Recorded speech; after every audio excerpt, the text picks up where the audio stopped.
늘 염려가 많은 것 같습니다. 저도 제 자식 걱정, 또 어저께도 제가 안식년 이렇게 나왔음에도 한 분이 이제 좀 이렇게 힘든 병에 걸렸다는 전갈이 오니까 또 이제 걱정이 되고요.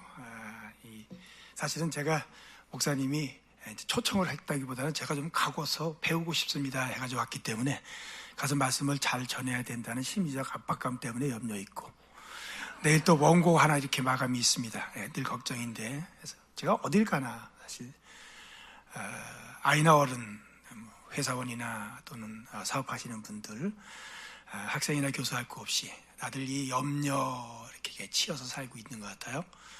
그런데 이런 우리한테 예수님께서 아주 단도직입적으로 오늘 하시는 말씀이 있습니다. 뭐라고 하십니까? 오늘 25절입니다. 제가 예수님 말씀 대신 그대로 다시 이렇게 전합니다. 염려하지 말라. 염려하지 말라. 이건 빈말이 아닙니다. 우리가 흔히 이제 걱정을 하고 그러면 가서 이렇게 등 두드리면서 에이, 걱정하지 마. 다 잘 될 거야. 의뢰껏 하는 그런 빈말이 아니에요. 여기는 지금 예수님의 간절함, 진정성이 있어요. 정말 중요하기 때문에, 그래서 제가 그 말씀을 다시 이렇게 그대로 예수님 하신 말씀대로면 저에게 또 우리 상암동 교회 모든 교우들에게 염려하지 말라. 한번 따라하면 좋겠습니다. 염려하지 말라. 아멘. 근데 왜 이 말씀을 하실까? 사실 많은 사람이 염려에 치여서 더 중요한 인생을 망치기 때문에 그래요. 무슨 얘기냐면, 살지는 않고 염려만 하고 있는 모습이 우리 주님 보시기에 너무 안타까워서 그런 거예요.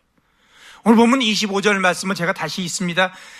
목숨 위하여 무엇을 먹을까, 무엇을 마실까, 몸을 위하여 무엇을 입을까 염려하지 말라. 목숨이 음식보다 중하지 아니하며 몸이 의복보다 중하지 아니하냐. 제가 다시 예수님의 질문을 해볼게요. 자, 이 목숨이 중요해요? 음식이 중요해요? 그렇습니다. 목숨이 중요합니다. 음식이 더 중요하다는 분이 있다면 구역에서 잘 돌봐드리셔야 돼요. 몸이 더 중요해요? 옷이 더 중요해요? 그렇습니다. 지금 예수님이 이 질문을 하고 있어요. 지금 왜 이 질문을 했는가?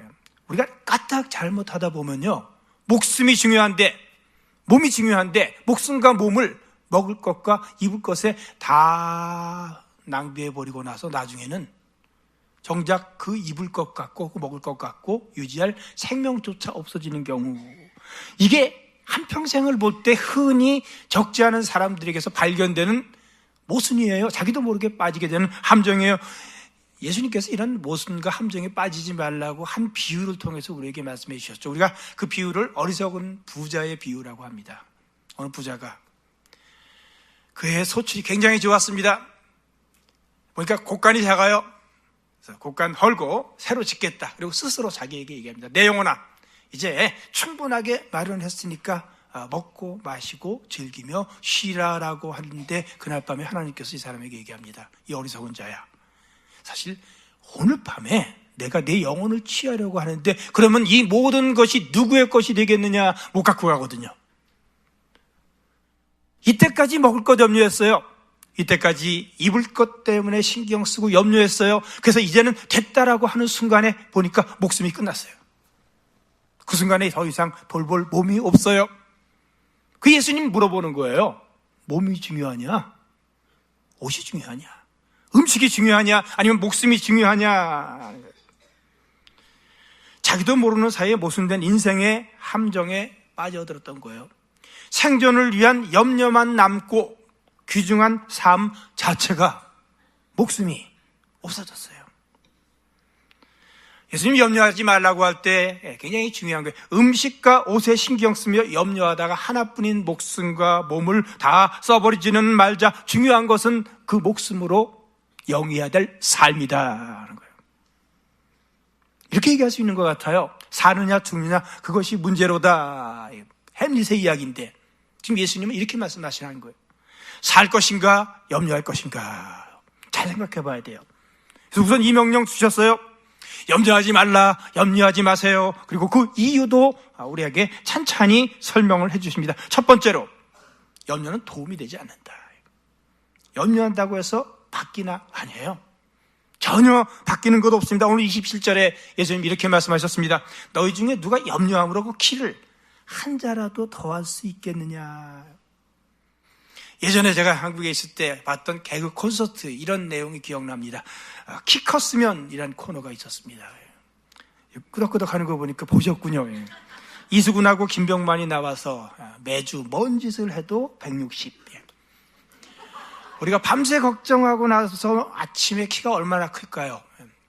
하루 걱정하면서 자고 나면 1mm 정도씩만 자라주면 3달에 1cm, 1년이면 1인치니까 정말 괜찮은 장사. 그런데 아니에요.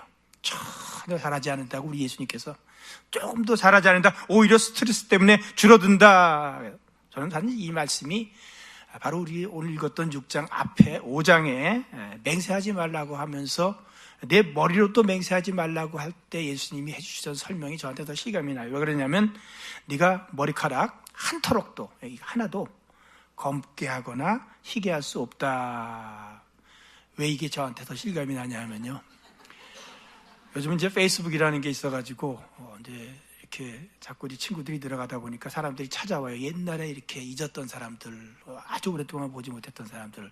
하루는 이제 페이스북 사진에다가 지금 목사님하고 저나 다 이렇게 그 목사님 밑에서 자랐습니다. 양육을 받고 지금 은퇴하셨지만 그 목사님이 오셔서 제 사진 밑에다 이런 멘트를 달아놨습니다. 폭설이 내리셨군요. 저는 지붕이 날아갔습니다. 사실 목사님이 깜빡 잊고 계신 건데, 제가 그때 우리 목사님과 같이 고등학교 시절에 우리 선배님들이 같이 있을 때, 그때부터 목사님 기억하세요. 그때부터 제가 머리가 이렇게 휘었습니다.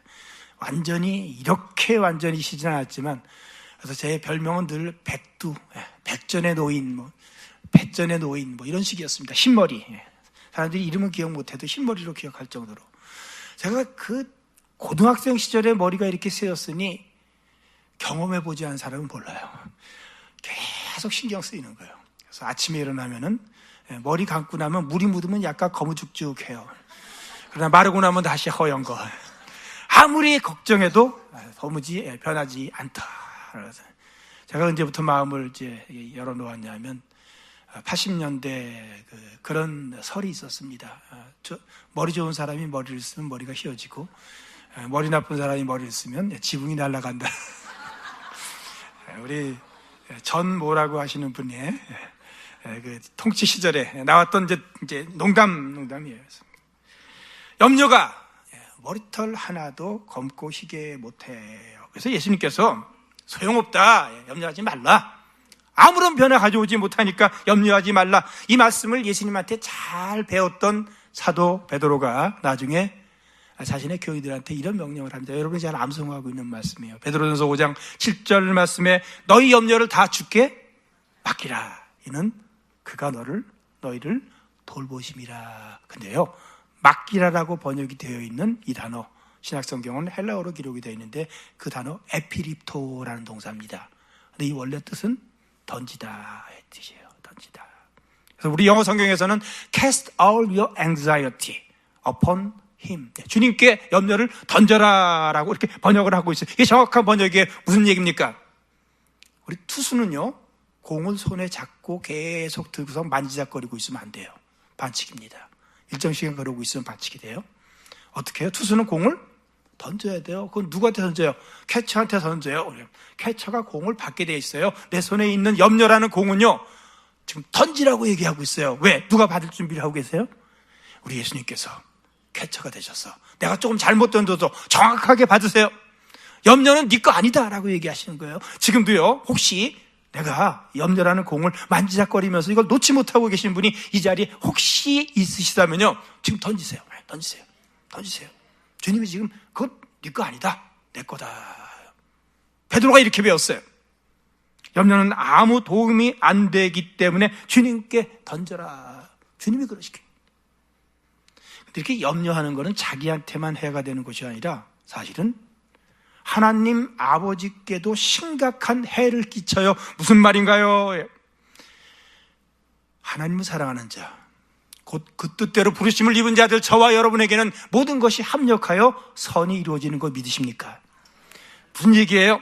지금 끝까지 보이지는 않지만 이 모든 과정 가운데 있어요. 하나님이 계획 갖고 계세요. 하나님이 돌볼 준비를 다 하고 계시고 이 과정 끝에 영광의 자리로 우리를 인도하고 계시는데 내내 염려만 하고 있으면요, 한번 생각해 보세요. 7살짜리 꼬마가 있어요. 아들 녀석이.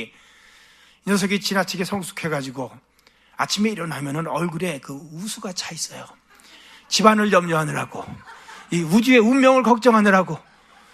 지금 아버지가 먹여주고 입혀주고 공부시킬 준비 다 하고 있는데 그렇게 걱정할 때 아버지가 보고 야, 참 이놈 기특하다. 아니에요. 굉장히 기분 나빠요. 믿지를 못하는 거야, 아버지를. 믿음이 없이는 기쁘시게 못하나니 히브리서 11장 6절 말씀이에요. 믿음이 없이는 기쁘시게 못해요. 우리 인생의 목적이 뭐예요? 하나님께 영광을 올려드리는 거예요. 하나님을 기쁘시게 하는 건데 믿음이 없이는 기쁘시게 못하나니 하나님께 나아가는 자는 반드시 그가 계신 것과 그 자기를 찾는 자들에게 상 주시는 이심을 믿어야 할지니라.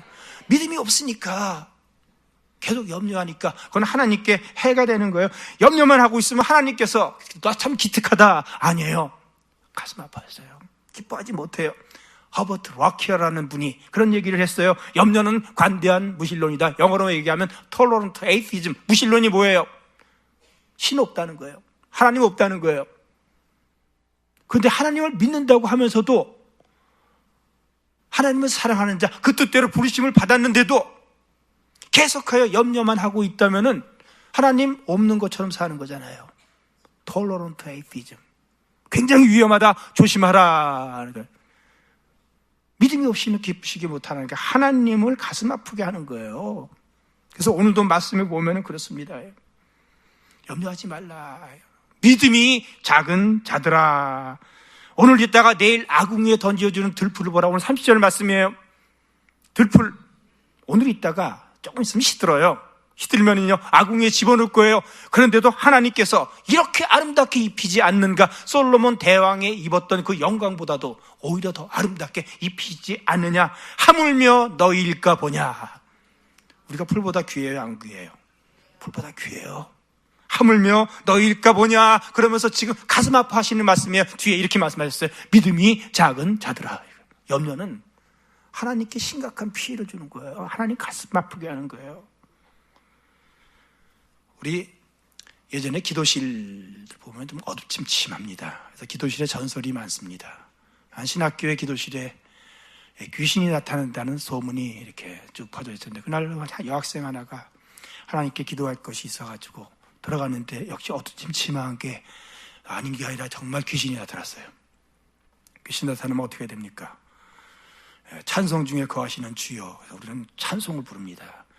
옛날에 어른들이 하는 걸 봐서 찬송을 부르려고 하는데 머리가 하얗게 되면서 생각이 안 나요. 그래서 그 귀신을 향하여 손을 지그시 내밀고 당신은 사랑받기 위해 배운 게 그것밖에 없었어요. 그런데 이 말이요, 저는 옛날에 이 가사를 굉장히 위험하게 봤는데 아무리 생각해봐도 맞는 말씀이에요. 우리를 왜 만드셨어요? 사랑하기 위해서 만드신 거예요.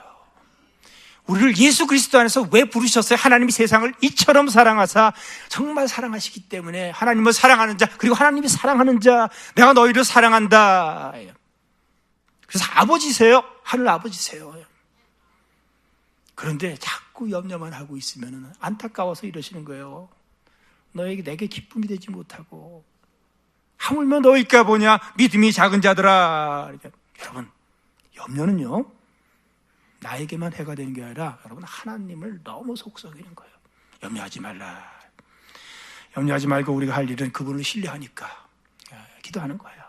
기도는 하나님 마음을 움직입니다. 하나님이 변함없으시다는 것은 그분이 미쁘시다는 건요, 그분이 신실하다는 뜻이에요. 사람은 변해요. 나도 내 자신을 못 믿어요. 하나님이 변함이 없으시다는 건 그분이 신실하시다. 여러분 믿어도 되는 분이에요. 그러나 하나님은 우리가 기도할 때 마음을 움직이세요. 그분의 마음을 움직여서 그분이 생각을 바꾸세요. 니느웨가 망할 것이라고 그렇게 선포했어요. 그러나 회개하니까 마음을 돌이키시는 하나님이세요. 그래서 우리가 나아갈 수 있잖아요. 때로는 잘못한 게 있어도 주님 앞에 나갈 때 주님이 찾으시는 제사는 통회하는 심령이에요. 내가 잘났다고 소리치는 게 아니에요. 마음을 움직이지. 기도는 하나님의 마음을 움직입니다. 기도는 상황을 바꾸어줘요. 야곱이 야복 강가에서 밤이 새워서 하나님과 씨름하여 이름이 이스라엘, 하나님과 겨루어 이겼다. 우리가 하나님과 싸워서 어떻게 이겨요? 그 뜻이 무엇이에요? 이제는 은혜로 살겠다는 뜻이죠. 긍휼히 여기게끔 만든 거예요. 그렇게 기도했을 때 형 에서가 자기를 맞으러 400명을 데리러 나온다고 그랬어요. 이건 영접하기 위해 나오는 건 아니잖아요. 분명히 옛날에도. 그러지 않아도 형이 자기를 죽이려고 하기 때문에 부모들이 걱정이 돼가지고 라반한테 보내고 20년 지나서 돌아오는데, 지금 돌아오고 있는데 400명 데리고 오니까 이건 뭐 누가 봐도 고륙상정에 큰 비극이 발생할 수 있었어요. 그게 가능성 90%가 넘어요. 그래서 아주 작은 가능성이 있었어요. 둘 사이의 형제이기 때문에, 쌍둥이 형제이기 때문에 혈육의 정이 올라올 가능성 1%나 됐을까. 그러나 야복강가에서 간절히 기도하고 난 다음에 와서 만나는데 놀라운 일이 벌어졌어요. 원수의 얼굴에 하나님이 보여요. 그래서 인류 최대의 아부가 거기서 이루어집니다. 야곱이 에서에게 했던 말, 무슨 말이죠? 형님의 얼굴을 배운 즉 하나님의 얼굴을 본 것 같습니다. 거짓말 아니에요. 거기 하나님의 임재가 있었어요. 그 둘이서 싸우는 게 아니라 끌어안고 울어요. 기도는 상황을 바꿔줘요. 기도는 내 마음을 바꿔줍니다. 아무것도 염려하지 말고 오직 모든 일에 기도와 간구로 너희 구할 것을 감사함으로 하나님께 아뢰라. 그리하면 모든 지각에 뛰어난 하나님의 평강이 너희 마음과 생각을, 어디서 오는지 모르겠는데, 지켜요. 제 경험이에요. 많은 분들의 기도의 경험이에요. 예전에 비행기가 처음 만들어졌을 때 지금처럼 이렇게 발달된 모습이 아닙니다. 좀 유치합니다. 위험하기도 하고. 비행기가 이렇게 이륙을 했는데 조종관에서 쥐가 그 계기대에 무엇인가를 갉아먹는 소리가 나는 거예요. 큰일 났죠. 공중에서 떨어지게 생겼습니다. 이때 조종사 머릿속에 설치류죠. 쥐나 토끼 같은 서추리들은 높이 올라가면은요, 기압이 낮아지면 죽습니다. 이 생각이 났어요. 그래서 그냥 올라갔습니다. 계속해서 한 2만 피트 정도 올라가니까 갉아먹는 소리가 그쳤어요. 죽었어요. 염려라는 쥐는 높은 곳으로 우리 심령이 부상하면 그냥 죽게 되어 있어요. 이것을 두고 이사야 26장 3절에 이렇게 얘기했습니다. 심지가 견고한 자를 주께서 평강에 평강으로 지키시리니 이는 저가 주를 의뢰함이니라. 너희는 여호와를 영원히 의뢰하라. 어제만 의뢰하는 게 아니라 지금 의뢰하고 많은 것이 아니라 영원히 의뢰하라. 그는 영원 반석이 되심이라.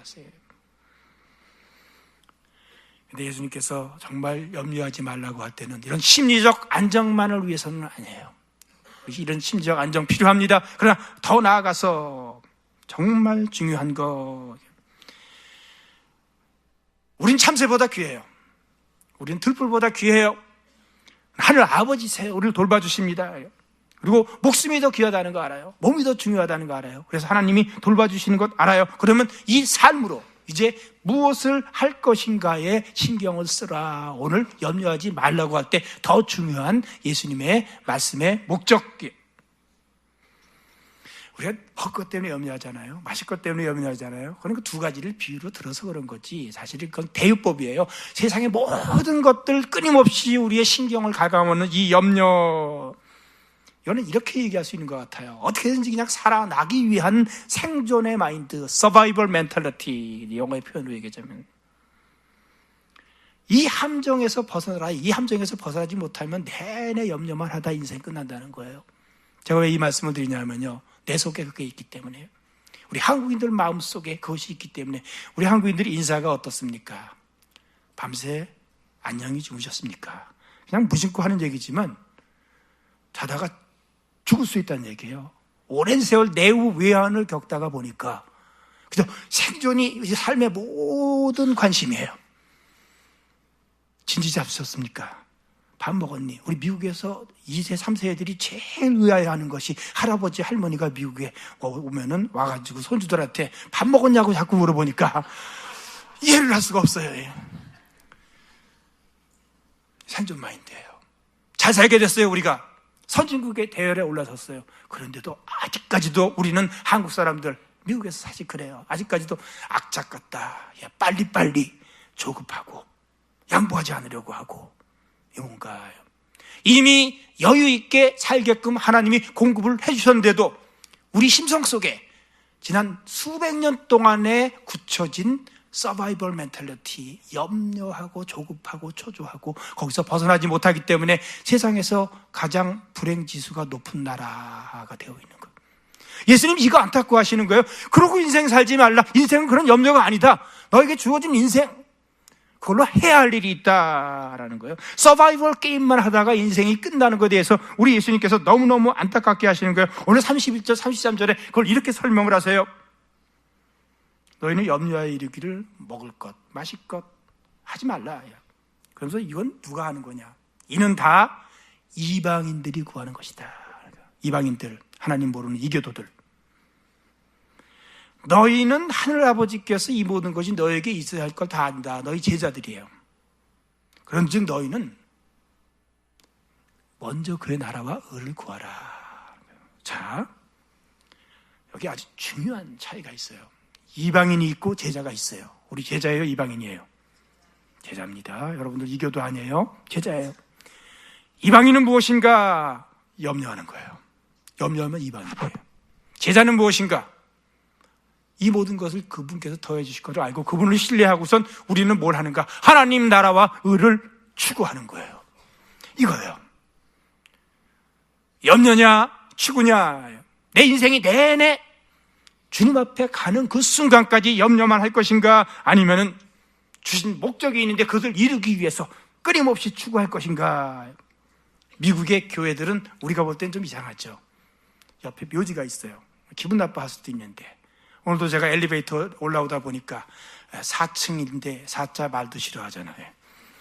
F라고 써 있어요. 교회 근처에 무덤이 있다면 좀 기분이 나쁠 것 같아요. 귀신도 나올 것 같고.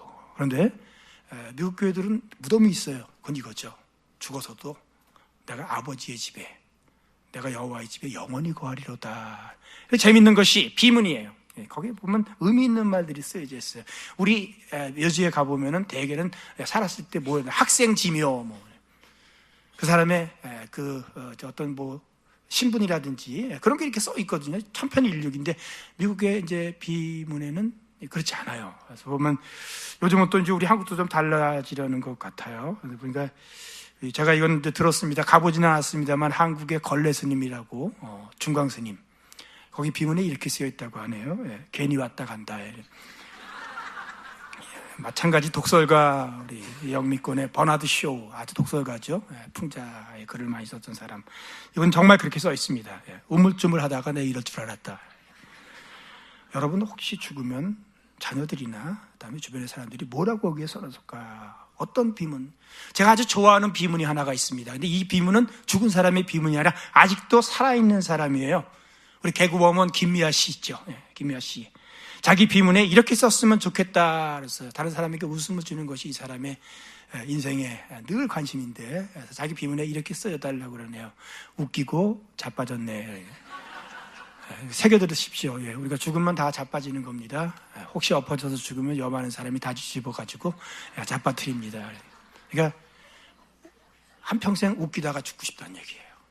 근데 이게 오늘 예수님께서 우리에게 하시는 말씀의 핵심 요지를 이 김미아 씨의 자기가 원하는 비문 내용에 들어있다는 거예요.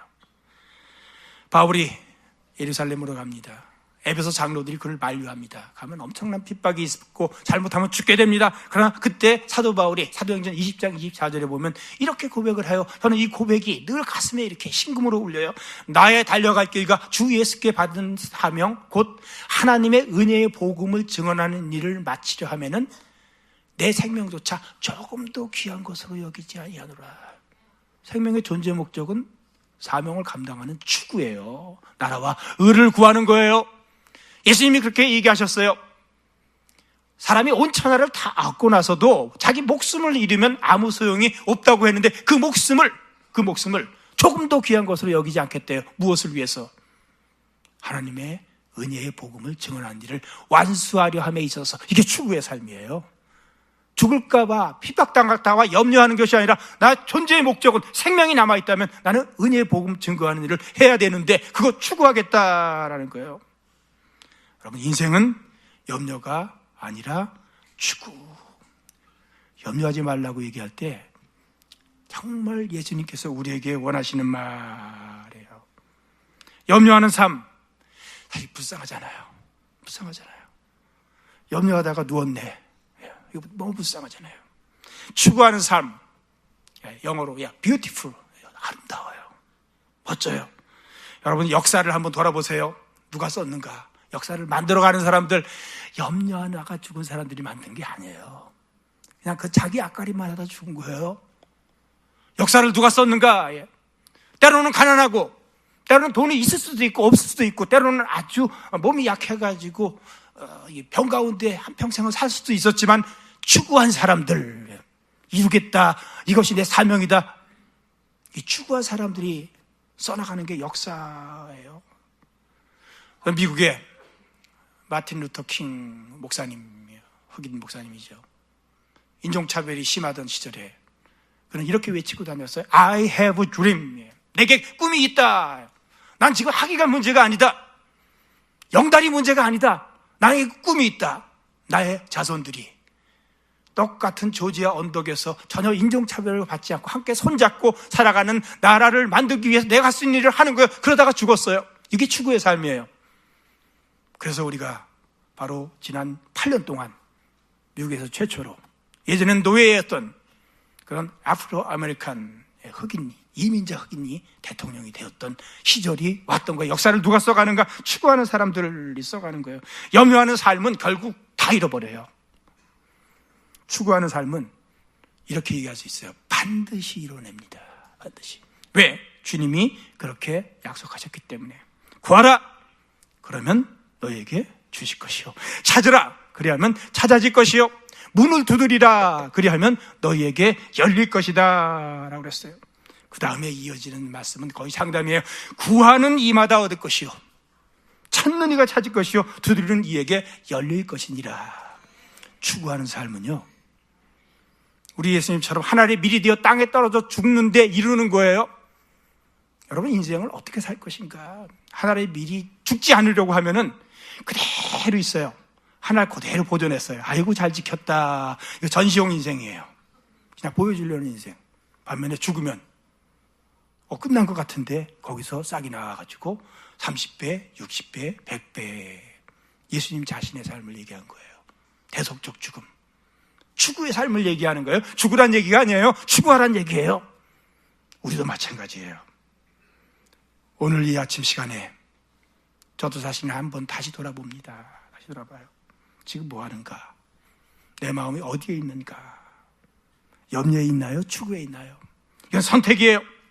제가 이번에 상암동 교회 말씀을 전하라고 하면서도 솔직하게 말씀드리면 내 안에 염려하는 부분이 있었어요.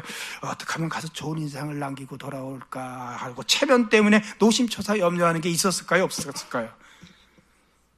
분명히 있었어요. 예, 있었습니다. 늘 강단에 설 때마다 그 고민이에요. 이게 염려예요. 반면에 주님께서 내게 주신 말씀이 있어요. 그걸 던져서 선포해서 한 영혼이 이 말씀 때문에 그날 살아나고 변화되고 보람 있는 인생으로 이렇게 돌이키는 진정한 회개가 이루어지기를 간절히 바라는 마음, 이게 추구예요. 내 안에 이 두 가지가 있어요. 그래서 강단에 서기 전에 고개 숙이고 늘 기도하는 거예요. 염려할 것인가? 추구할 것인가? 선택이에요. 그래서 지금 여쭙는 거예요. 지금 마음이 어디에 있어요? 염려에 있습니까? 아니면 추구에 있습니까? 올해는 아까 저 말씀하신 분도 있는데 경기가 좀 안 좋으니까 한 해만 더 염려하겠다. 예수님이 이 말씀하실 때 그때는 정말 어려운 때예요. 지금하고 비교도 안 될 정도로 정말 오늘 저녁까지 내가 살 수 있을까를 걱정해도 사람들이 의뢰 그런 줄 알 것 같은 그런 시대에 예수님이 과감하게 말씀하시는 거예요. 염려하지 말라는 거예요. 이 모든 건 너에게 하나님이 더하신다. 너희는 참새보다 귀하다. 너희는 들풀보다 귀하다. 여러분 너무 귀해요. 내가 너희를 사랑한다. 내가 너에게 생명을 줬다. 그러니까 추구하라 해요. 너희는 먼저 하나님의 나라와 의를 구하고 주님이 나를 여기 두신 목적이 있잖아요. 그 목적을 이루기 위해서 내가 할 수 있는 일, 아주 작은 것에서부터 아주 힘들어도 그냥 하는 거예요. 이게 추구하는 삶이에요. 구하는 거예요. 찾는 거예요. 두드리는 거예요. 제가 이렇게 약속을 할게요. 주님 말씀 붙잡고요. 여러분 그렇게 하시면요 정말 인생 괜찮아질 겁니다. 우리 지역에 하나님의 다스림이 이루어질 겁니다. 그리고 우리 성도님 삶에 이건 주님 약속이에요. 반드시 하나님의 선이 합력하여 이루어지게 될 거예요. 멋진 인생 될 거고요. 그리고 우리 상암동교회 더욱 크게 부흥할 것을 믿어 의심치 않습니다. 염려하지 말고 추구하십시오. 사랑하는 하나님 아버지, 우리의 인생을 주님 앞에 다시 헌신하여 드리면서 우리의 마음을 성령으로 충만케 하셔서 주님이 원하시는 진정한 하나님 나라와 의를 추구하는 삶이 되게 하옵소서 구합니다. 이 모든 것, 우리가 염려하던 것은 주님께 맡기고 주님이 우리에게 명하신 나라와 의를 구하겠사오니 주님의 뜻을 이루어 주옵소서. 승리의 그날까지 주님께서 꼭 붙들어 주신 것 믿고 감사드리며 예수님 이름으로 기도하옵나이다. 아멘.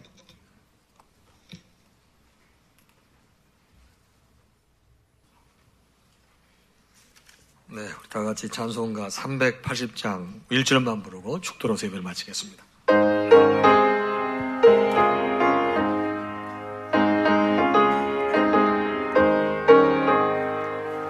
나의 생명 되신 주, 주님 앞에 나아갑니다.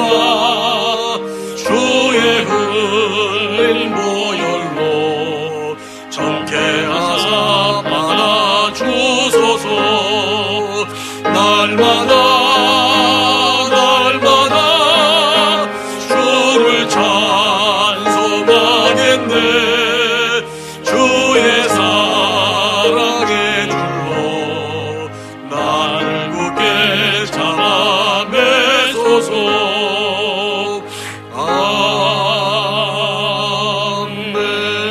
아멘. 우리 주님 예수 그리스도의 크신 은혜와 하나님 아버지의 무한하신 사랑하심과 성령님의 감동, 감화, 교통 역사 충만하심이 주신 말씀을 받고 결단하고 나아가는 사랑하는 당신의 모든 자녀와 그 가정 위에 이제로부터 영원토록 함께 있을지어다. 아멘.